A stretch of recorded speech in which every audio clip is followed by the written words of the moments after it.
না উনি দেখো, উনি তো প্রাতঃস্মরণীয় ব্যক্তি। ওনার মতো লোক আজকে সমাজে আরো বেশি করে দরকার, আমি এটা অবশ্যই বলবো। ওনার কাছ থেকে আমাদের যে বিজনেস কমিউনিটি, এই যে আমাদের যে চেম্বার অফ কমার্স বলো, এই যে নানা রকম অর্গানাইজেশন, যে ফার্স্ট বেকি বলো, পশ্চিমবঙ্গ বা পশ্চিম বর্ধমান চেম্বার অফ কমার্সের অ্যাসোসিয়েশন আছে, তাদের বলো, সবারই উচিত ওনাকে আদর্শ মেনে চলা। যিনি নিঃস্বার্থভাবে কিভাবে কাজ করেছেন এত বছর ধরে। আমি দেখছিলাম কত বড় বড় লোক হস্তি এসছেন আমাদের এই আর্জিগঞ্জ চেম্বার অফ কমার্সে। তো আমাদের সেই গোল্ডেন ডেজ এখানে ফিরিয়ে আনতে গেলে we have to be more United. তো এইটার উপর ধ্যান দিয়ে নিঃস্বার্থভাবে আমাদেরকে করতে হবে, for society, for the business community and for common society. উনি গোল্ডেন।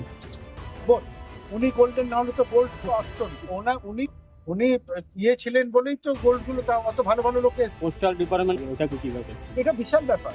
দেখুন, এটা হচ্ছে একটা রেকগনিশন। উনি যত কাজ করেছেন তার একটা প্রপার রেকগনিশন সরকারি তরফ থেকে, কেন্দ্রীয় সরকারের তরফ থেকে, একটা সামাজিক এবং সরকারি একটা বিশাল একটা স্বীকৃতি। এটা আমাদের সবার কাছে খুব গর্বের ব্যাপার।